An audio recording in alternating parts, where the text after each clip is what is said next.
और जो जगा हुआ है वही दूसरों को जगा सकता है। सोया हुआ व्यक्ति दूसरों को कभी नहीं जगा सकता है। जिस व्यक्ति के जीवन में ज्ञान हो गया है वही दूसरों को ज्ञान भी दे सकता है। जो खुद अज्ञान में है वह दूसरों को ज्ञान अगर देना भी चाहेगा तो उसके ज्ञान का प्रभाव लोगों के ऊपर नहीं पड़ेगा। इसी सदगुरु कबीर साहब ने भी कहा है कि संतों जागत नींद न कीजिए। सदगुरु जगने की बात कहते हैं, सोने की बात नहीं। सोने के लिए तो आधी उम्र बीत जाती है, बीतती है ना। कोई व्यक्ति अगर 100 साल जीता है तो 25 साल उसका सोने में, 50 साल उसका सोने में बीत जाता है। 50 साल ही उसका जीवन बचता है। उसमें 20-25 साल पढ़ने लिखने में गुजर जाता है। उसके बाद फिर बाल बच्चे में गुजर जाता है। कुछ ही समय व्यक्ति को मिल पाता है। सदगुरु कहते हैं जो कुछ ही समय मिला है उसी समय में, उसी जीवन में हमें सावधानी पूर्वक जीना, होश पूर्वक जीना है, बेहोशी में नहीं जीना है। जो व्यक्ति होश पूर्वक जिएगा उस व्यक्ति का कभी कोई जीवन में दुर्घटना नहीं घट सकती है। आज व्यक्ति के जीवन में दुर्घटना ही दुर्घटना हो रही है, होती है। भोजन करते समय व्यक्ति के जीवन में दुर्घटना आती है, देखने में दुर्घटना हो जाती है, सुनने में दुर्घटना आ जाती है, चलने में दुर्घटना आती है। यानी कि यह जीवन दुर्घटना से ही ग्रसित है। भोजन में अगर संयम नहीं होगा, अगर भोजन पर दुर्घटना हो जाएगी तो क्या खाना चाहिए क्या नहीं खाना चाहिए इसका व्यक्ति निराकरण करना भूल जाता है, भूलता है ना। चलने में अगर संयम नहीं तो कहाँ जाना चाहिए तो इसका भी व्यक्ति निराकरण नहीं कर पाता है। सही जगह जाए कि अच्छी जगह जाए यह भी व्यक्ति नहीं सोच पाता है। इसलिए सदगुरु कहते हैं चलना संभल संभल कर माया नगर यही है। सदगुरु अभिलाष साहब का अमर वाक्य है, 2 दिन की जिंदगी में मत दाग तू लगाना। जिस दाग की चर्चा अभी हो रही थी कि तेरी चुंदर में लागे ना दाग ले, उसी को सदगुरु अभिलाष साहब कहते हैं कि 2 दिन की जिंदगी में मत दाग तू लगाना, चलना संभल संभल कर माया नगर यही है। माया की नगर कहीं बाहर नहीं है, मोह की नगर कहीं बाहर नहीं है, भटकने की जगह कहीं बाहर नहीं है, वह हमारे भीतर है, हमारे पास में ही है। हम गलत जगह जाएं या नहीं जाएं, लेकिन अच्छी जगह में रह कर के भी हमारा मन अगर गलत लोगों के पास चला गया तो समझिए कि हम अच्छी जगह में रह कर के भी क्या कर रहे हैं, भटक रहे हैं। भटक रहे हैं कि नहीं। इसी सदगुरु कहते हैं कि गलत जगह में रह कर के भी जिसका मन अच्छा सोचता है, जिसका मन सावधान है, जो व्यक्ति अपने आप में तटस्थ है, तो गलत जगह में रह कर के भी वो कमल के भांति वो खिले हुए रहेगा। लेकिन उस योग होने के लिए सबसे पहले वैसा सामर्थ्य चाहिए। वैसा सामर्थ्य नहीं होगा और सुनी सुनाई बातों पर हम गलत जगह पहुंच जाएंगे तो क्या हाल होगा, गड़बड़ हो जाएगा ना, दुर्घटना घट जाएगी। इसलिए सदगुरु कहते हैं कि माया की नगर में हम हर समय निवास करते हैं, मोह की नगर में हम हर समय निवास करते हैं। कबीर साहब ने कहा, गोस्वामी तुलसीदास ने भी कहा कि मोह निशा सब सोवनहारा, देखहि स्वप्न विविध प्रकार। पूरी दुनिया मोह की नींद में क्या है, सोई हुई है। मोह की नींद से ही विविध प्रकार के स्वप्न देखते हैं। जैसे रात में सोया हुआ व्यक्ति सपना देखता है, कभी राजा बन जाता है तो कभी साधु बन जाता है तो कभी बड़ा धनवान बन जाता है, कभी पुलिस बन जाता है, कभी एसपी बनता है, कभी डीएसपी बनता है। और वही व्यक्ति जब नींद खुलती है तब कुछ भी नहीं। कभी कभी सपना सच भी हो जाता है। जैसे मैंने पहुंचा आलोक जी ने कहा आपके साथ में मैं रात में अररिया में सत्संग कर रहा था, सही में भी सत्संग हो रहा, सत्संग में बैठे। कभी कभी क्या होता है संयोग ऐसा बन जाता है, जिस व्यक्ति का हम चिंतन करते हैं, जिनको हम ज्यादा जिसके ऊपर माइंड लगा देते हैं, जिसके ऊपर मन ज्यादा फोकस कर देता है, तो अर्ध सुषुप्ति में जब आधा सोते हैं आधा जागते हैं तो उस समय उस व्यक्ति की यादें आ जाती हैं। इसलिए सदगुरु कहते हैं कि नींद जो है ये क्षणिक है। इसलिए सदगुरु कहते हैं कि संत आया जगाने तू जाग रे। एक संत ही दुनिया को जगाते हैं, जो जगे हुए संत है वही जगा सकते हैं। आज संत बहुत मिलते हैं संसार में, इतने संत मिल रहे हैं कि उसके सामने असली साधु क्या हो जाता, फेल हो जाता है। असली साधु का वहाँ कोई वैल्यू नहीं रह जाती। कबीर साहब ने किसी दुनिया के विचारक ने कहा कि रामचंद्र कह गए सिया से ऐसा कलयुग आएगा, हंस चुनेगा दाना तिनका, कौआ मोती खाएगा। विचारक जिसने भी लिखा है बड़ा सोच समझ करके लिखा है, बड़ा समझदारी पूर्वक लिखा है, तो बड़ा चिंतन बड़ा गहन अध्ययन है इसमें। ऐसा समय कभी आ सकता है और आज की बात नहीं है। जिस समय श्री राम हुए हैं, जिस समय श्री कृष्ण हुए हैं, जिस समय बुद्ध और महावीर हुए हैं, भगवान बुद्ध को सताने वाला उनके ही चचेरा भाई, जिसका नाम क्या है, क्या नाम था, देवदत्त, उनका चचेरा भाई सामने खड़ा हो गया। अच्छे लोगों को सताने वाला हर समय हुआ है, अब बुरे लोगों को कोई नहीं सताता क्योंकि वो खुद ही बुरा है। लोग सोचता है कि उसके साथ लगोगे तो बस पिस दिए जाओगे, इसलिए उनसे क्या रहो, दूर रहो। अच्छे लोगों को परेशान करता है। भगवान बुद्ध को परेशान किया गया, परेशानी सहन करने के बाद भी आज वो क्या है, क्योंकि उसने अपने जीवन को जगा लिया, उसने अपने जीवन को सावधान कर लिया, उसने अपने आप को मजबूत कर लिया। सताने वाला का नाम तो अपमानित पूर्वक लिया जाता है, लेकिन जो उसकी सताए हुए विचारों को, उसके सताए हुए कर्तव्यों को सहन कर लिया, आज वो क्या हो रहा है, सम्मानित पूर्वक सम्मान हो रहे हैं उनका, उसका नाम का जय जयकार किया जा रहा है। इसलिए सदगुरु कहते हैं संत दुनिया को जगाते हैं। भगवान बुद्ध ने जगाया, सदगुरु कबीर ने जगाया, स्वामी दयानंद ने जगाया, स्वामी विवेकानंद ने जगाया, स्वामी शंकराचार्य ने जगाया, बाबा मेही ने जगाया, सदगुरु आचार्य श्री धर्म स्वरूप साहब ने जगाया, सदगुरु श्री अभिलाष साहब ने जगाया। दुनिया के जितने जगे हुए संत है सब दुनिया में जगाने का काम किया है, बताने का काम किया है कि जिस मनुष्य शरीर रूपी चुंदरी को ओढ़ रखे हैं, तेरी चुनर में लागे ना दाग रे। यह चुनर ये बाहर की चुंदरी नहीं है, ये चुंदरी ये शरीर रूपी चुंदरी है।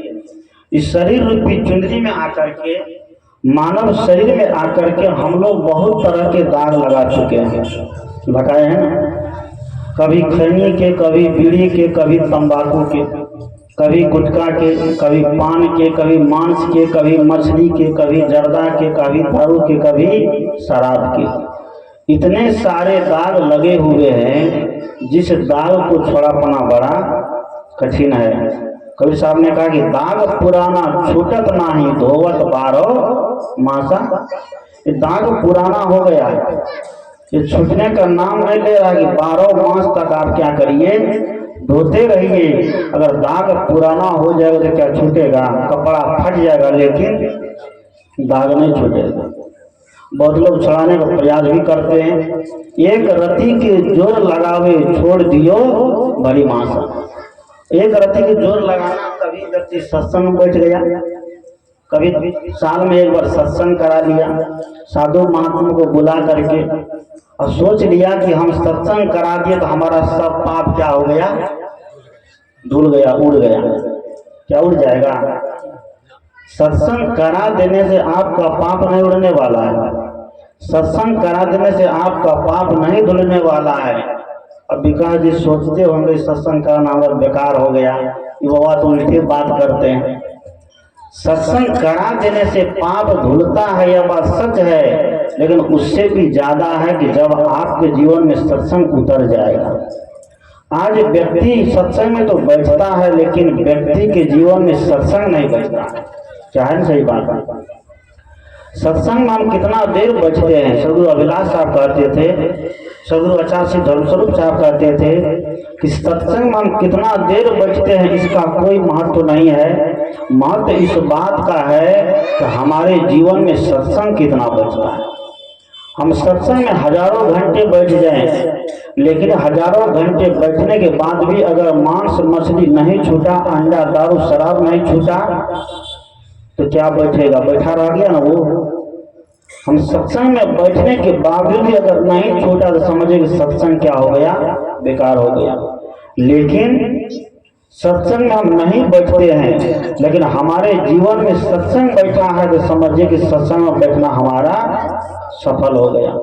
चाहे हम सत्संग में बैठते हो कि नहीं बैठते हो, इसका कोई बहुत बड़ा मायने नहीं रहता है। इसलिए सदगुरु कहते हैं कि जीवन में सत्संग को बैठने दीजिए। सत्संग में बैठना एक नियम है, विधि है, एक व्यवस्था है। सत्संग में बैठना चाहिए, लेकिन सत्संग में बैठने के साथ साथ जीवन में सत्संग को भी बैठाना चाहिए। आज व्यक्ति सत्संग तो कराता है, सत्संग तो कर देता है, करवा देता है। लोग सोचते हैं कि सत्संग साधु महात्मा काम है। इसका ये बीड़ी छोड़ना, तंबाकू छोड़ना, खैनी छोड़ना, मांस मछली छोड़ना, दारू छोड़ना किसका काम है? साधु महात्मा काम है। हमारा काम है महात्मा को बुला करके सत्संग करा देना। नहीं, अगर आप संत को मानते हैं, संत को चाहते हैं, तो संत के जैसा आपको अपना जीवन भी बनाना पड़ेगा। अगर आपका जीवन संत के जैसा नहीं होता है तो संत का सत्संग कराना तब क्या है? बेकार है। तो आप ऐसे रह जाइए तो नहीं धर्म हो रहा, नहीं अधर्म हो रहा, कुछ भी नहीं हो रहा। बीच नदी में गाड़ी चल रही है, बीच नदी में है, और बीच नदी में नाव में क्या होने वाला कोई पता है? अगर पतवार नहीं है तो, और तैरना नहीं जानते हैं तो। इसलिए सदगुरु कहते हैं कि जीवन में सत्संग बैठना सबसे बड़ी बात है।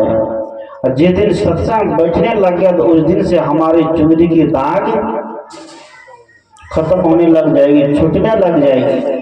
बहुत तरह के दाग है, इन दागों से बचना बड़ा कठिन है, लेकिन दाग को ही व्यक्ति पहले नहीं समझ पाता है। क्या समझता है? संसार में जहां जाइए वहां दाग ही दाग आपको मिलेगा।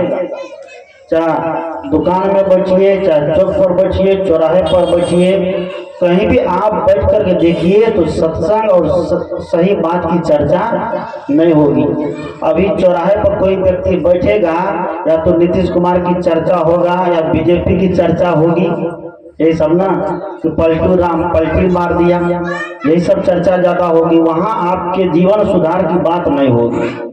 घर में भी बहुत लोग बैठते हैं, दरवाजे पर भी बहुत लोग बैठते हैं, तो सत्संग की चर्चा नहीं होगी। श्री संत कहते हैं आप दुनियादारी से काम धंधा करके अगर घर में आए हैं तो घर में आप सभी लोग थोड़ी देर बैठिए, शांत पूर्वक थोड़ा स्तुति विनती करिए, थोड़ा भजन करिए, थोड़ा वार्तालाप करिए।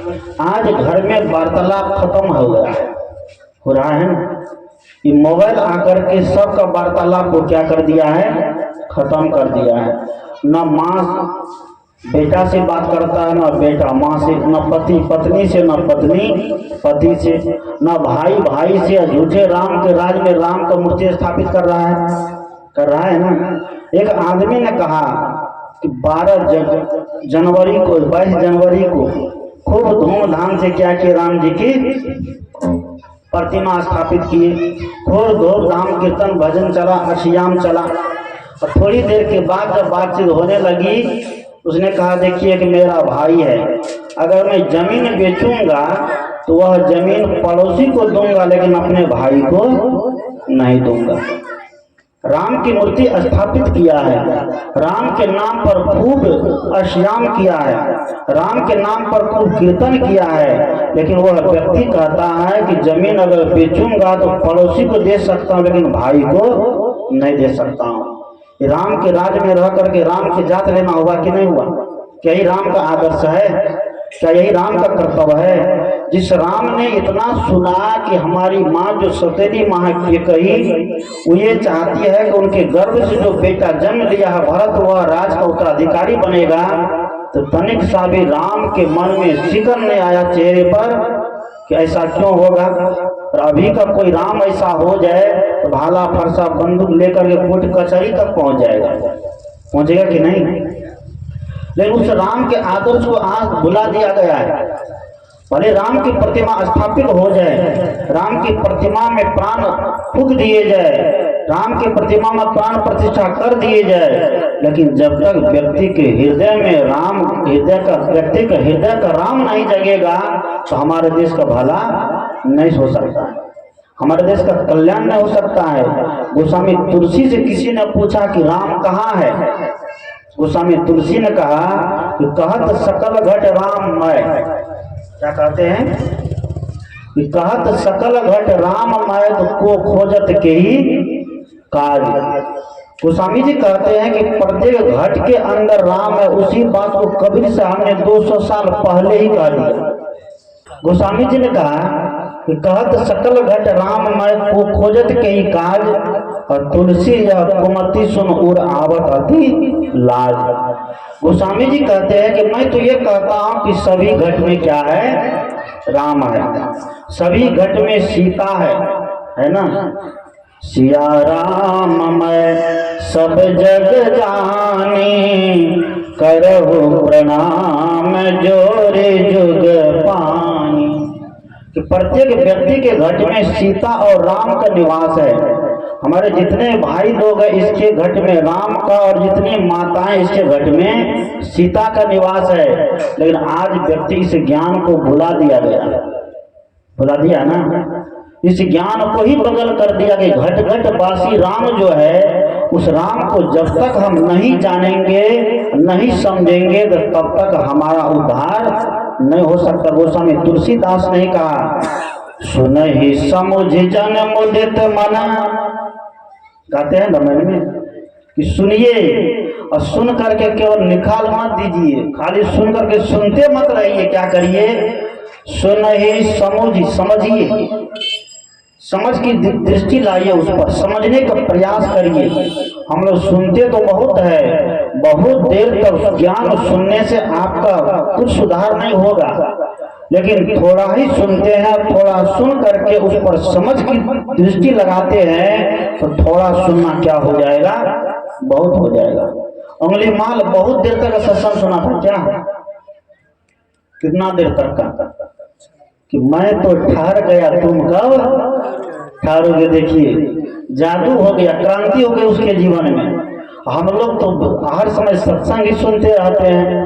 आजकल सुनने का साधन भी इतना हो गया है, एक यूट्यूब खोलिए तो हजारों महात्मा बक करते हुए मिलते हैं ना। इतना ज्ञान सुनने के बाद भी हमारा जीवन अभी तक वहीं के वहीं पड़ा हुआ है। आज हम तो उंगली माल से भी ज्यादा खूंखार बने हुए हैं, नहीं बने हैं? भले हम किसी को मारे काटे कि नहीं काटे, उंगली काटे कि नहीं काटे, माला पहने कि नहीं पहने, लेकिन उनसे भी बड़ा उंगली माल हम घर में बने हुए हैं, नहीं बने हैं? पति पत्नी के ऊपर पत्नी पति के ऊपर, बाप बेटा के ऊपर, बेटा बाप के ऊपर, पड़ोसी पड़ोसी के ऊपर बना हुआ है कि नहीं बना हुआ? उससे बड़ा उंगली माल बने हुए। तो गोस्वामी जी कहते हैं सुन ही समझ जन मुदित मना। कैसे? सुनिए समझिए, लेकिन कैसा? मुंह को अनहार करके नहीं। बहुत लोग मुंह अनहार हो जाता है जब देखता है कि कौन कौन प्रवचन हो रहा है, कौन कौन भजन हो रहा है, तो लोगों को मुंह एकदम लटक जाता है, एकदम भैंसा पारा के जैसे लटकता है। सदगुरु कहते हैं किसी की बात को सुनने का प्रयास करिए। पहले सुनिए, गोस्वामी सदगुरु कबीर साहब ने भी कहा, क्या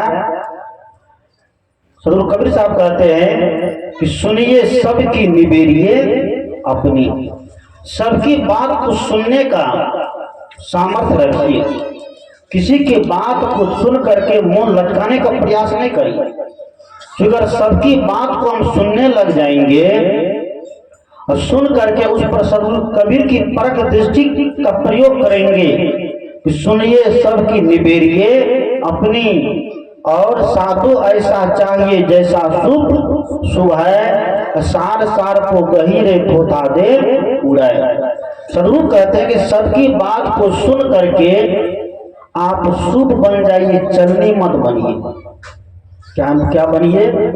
शुभ। शुभ जिसे अनाज फटकते हैं और चलनी जिसे आटा चालते हैं। तो चलनी का काम होता है कि बढ़िया चीज को नीचे गिरा देना, खराब चीज को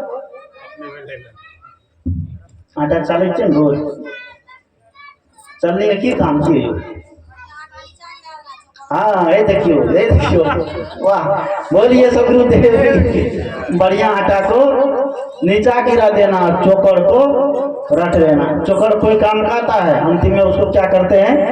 बगल कर देते हैं, फेंक देते हैं। सदगुरु कहते हैं उसी तरह क्या करिए, सबकी बात को सुन करके उसमें से सार निकालने का प्रयास करिए, सूप की तरह, चरनी की तरह नहीं। आप लोग सुने होंगे गांधी जी के विषय एक घटना है। गांधी जी ट्रेन में बैठ करके सफर कर रहे थे, यात्रा कर रहे थे। गांधी जी बैठ करके ट्रेन में यात्रा करते थे, सफर करते थे। एक गांधी जी को जाने पहचाने व्यक्ति ट्रेन में था। वो देख लिया कि गांधी जी यात्रा कर रहे ट्रेन में है।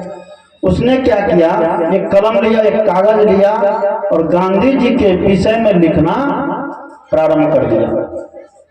पूरा पेज दोनों तरफ लिख करके उस कागज को मोड़ करके गांधी जी के पास दूसरे आदमी के द्वारा भेजवा दिया।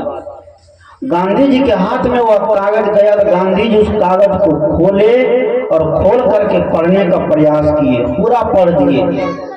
पढ़ने के बाद दोनों तरफ जब पढ़े तो पढ़ने के बाद गांधी जी ने क्या किया, उस कागज को चीर करके फाड़ करके वहीं पर फेंक दिया। जब चीर फाड़ करके फेंक दिया, जिसने गांधी जी के विषय में लिखा था उसको बड़ा आश्चर्य लगा कि गांधी जी के विषय में मैंने उस कागज में इतनी गाली लिखा, इतना उल्टा पुल्टा लिखा, इतना गलत शब्द का प्रयोग लिखा किया, तब पर भी गांधी जी उसको पढ़ करके चुपचाप फाड़ करके फेंक दिया और मुस्कुरा रहे हैं। उस व्यक्ति को बड़ा आश्चर्य लगा। तो वह आहिस्ता से गया, धीरे से गया और पूछने लग गया, इस कागज में तो आपके लिए बड़ा उल्टा पुल्टा बहुत गाली गलौज भला बुरा लिखा हुआ था, क्या आपको पढ़ करके तनिक सा कुछ घबराहट नहीं हुई? तनिक सा भी बीपी हाई नहीं हुआ? आजकल तो ये गाली निकल जाए बाप रे बाप, बीपी हाई पर से एकदम हाई टेम्परेचर बढ़ जाता है, इतना कि काम गड़बड़ हो जाता, सब होता है ना। उसने कहा कि आपको तनिक सा भी कुछ नहीं लगा कि हम इतना गाली क्यों दिया, किसने दिया? गांधी जी ने कहा, इस पेपर में, इस कागज में जो काम की चीज थी उसको मैंने ले लिया है, जो काम की चीज नहीं थी उसको मैंने नहीं लिया। कहा काम की चीज क्या? इसमें तो केवल गाली ही गाली, तो काम की चीज किया? कहा कि इसमें एक पिन लगा हुआ था। क्या लगा था? पिन लगा हुआ था। उसने कहा कि पिन हम निकाल लिए, पिन कभी न कभी फिर काम आ जाएगा, और जो गाली हमारे दिए थे वो हमको काम कभी आने वाली नहीं है, इसलिए मैं गाली को लेकर क्या करूं, इसलिए इसको मैं फाड़ करके फेंक दिया। सदगुरु कहते हैं कि ऐसा व्यक्ति आज समाज में अगर हो जाए तो हमारा समाज अभी कृष्ण का समाज, अभी राम का समाज, बुद्ध और महावीर का समाज कहलाएगा। आज भारत देश की सरजमी पर इतने सत्संग होते हैं, इतने प्रवचन होते हैं, इतने साधु महात्मा का भ्रमण होता है, फिर भी भारत देश में जितनी बेईमानी, जितना भ्रष्टाचार, जितना पाप, जितना शैतानी बढ़ते जा रहा है और किसी देश में ऐसा नहीं हो रहा है। क्या होता है? इतना भ्रष्टाचार आज किसी देश में नहीं सुनेंगे। जिस देश को कहा जाता है धर्म प्रधान देश, और यहाँ एक नहीं, दो नहीं, 33 करोड़ नहीं, 56 करोड़ अब हो गया है। कितना करोड़? 56 करोड़ देवी देवता हो गया है। जिस भारत देश में इतने देवी देवता की पूजा अर्चना आराधना होती है, आज उस देश में आए दिन लूट हो रहा है, खसोट हो रहा है, व्यभिचार बलात्कार हो रहा है, आए दिन व्यक्ति के गले काट दिए जाते हैं, आए दिन व्यक्ति के साथ दुष्कर्म कर दिया जाता है। आखिर भगवान तब कहाँ बैठ करके देखता है? उस भगवान को सोचना चाहिए। जब भगवान सब जगह है, जर्रे जर्रे में होते हैं ना। लोग कहते हैं, मुसलमान कहते हैं कि जर्रे जर्रे में खुदा है, हिंदू कहते हैं कहाँ है? कण कण में भगवान है। कण कण में भगवान है तो मछली में भगवान नहीं है, मुर्गा में भगवान नहीं है, अंडा में भगवान नहीं है। जो यदुवंशी भगवान कृष्ण जीवन भर इंद्र से लड़ाई किया, क्यों किया लड़ाई? तो इंद्र हिंसा करवाता था, गाय भैंस बैल को कटवाता था, और कटवा करके यज्ञ कराता था, हवन कराता था। मथुरा के लोगों ने कहा, भगवान कृष्ण ने रोका, कहा कि नहीं ये सब नहीं होगा। तो मथुरा के लोग कहा कि नहीं करेंगे तो इंद्र कुपित हो जाएगा, बारिश नहीं होने देगा, भूखे मर जाएंगे। भगवान कृष्ण की क्रांतिकारी देखिए, इतनी बड़ी क्रांति उस समय में किया है जिस समय में इतने मुल्ला ब्राह्मणों पंडितों का एकदम जमावड़ा लगा हुआ था। उस समय भगवान कृष्ण ने कहा कि बिल्कुल नहीं ऐसा करने देंगे, हम गाय की रक्षा करेंगे, हम भैंस की रक्षा करेंगे, और हमको पानी की जरूरत होगी तो हम क्या करेंगे? पेड़ लगाएंगे। क्या लगाएंगे? पेड़ लगाएंगे। उस समय भगवान कृष्ण लोगों के घर से माखन चुरा चुरा के खाता, इसलिए उसको एक नाम क्या कहा गया है? माखन चोर कहा गया है। अब विचार करिए कि जिस नंद बाबा के घर में इतनी गाय हो, हजारों गाय हो, जिसके घर में हजारों गाय हो, तो माखन, दूध और दही की कमी होगी कमी? जिस नंद बाबा के घर में इतनी गाय, हजारों गाय, जहाँ दूध दही मक्खन का तो नदी बहे, उस घर का बच्चा कहाँ जाएगा? चोरी करने के लिए जाएगा? नहीं जाएगा। लेकिन अब कथाकार लोगों को क्या करना था? पैसा लेना था, दक्षिणा लेना था। तो कृष्ण भगवान को क्या बना दिया? माखन चोर बना दिया।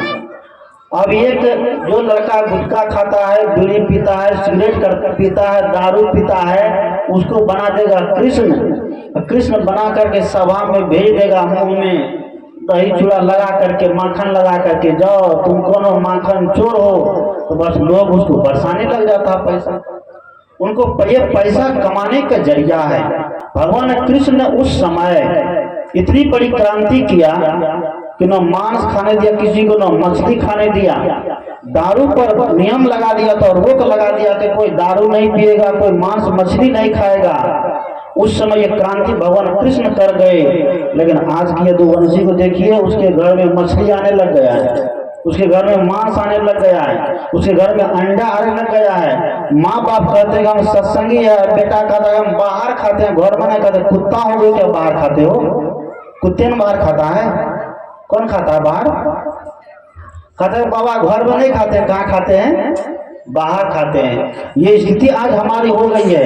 दरवाजा पर सत्संग भी होता है सब जगह, लेकिन घर में बेटा क्या जानता है? कहता ना बेटा बात मानता ना बहुत बात मानती है। ऐसा घर की स्थिति हो गई है। सदगुरु कबीर कहते हैं कि आप मनुष्य हैं कि आप दानव हैं कि आप राक्षस हैं, आप विचार करिए। सदगुरु कबीर साहब ने कहा कि करहु विचार तो सब दुख जाई, अब परिहरि झूठा केर सगाई। मैंने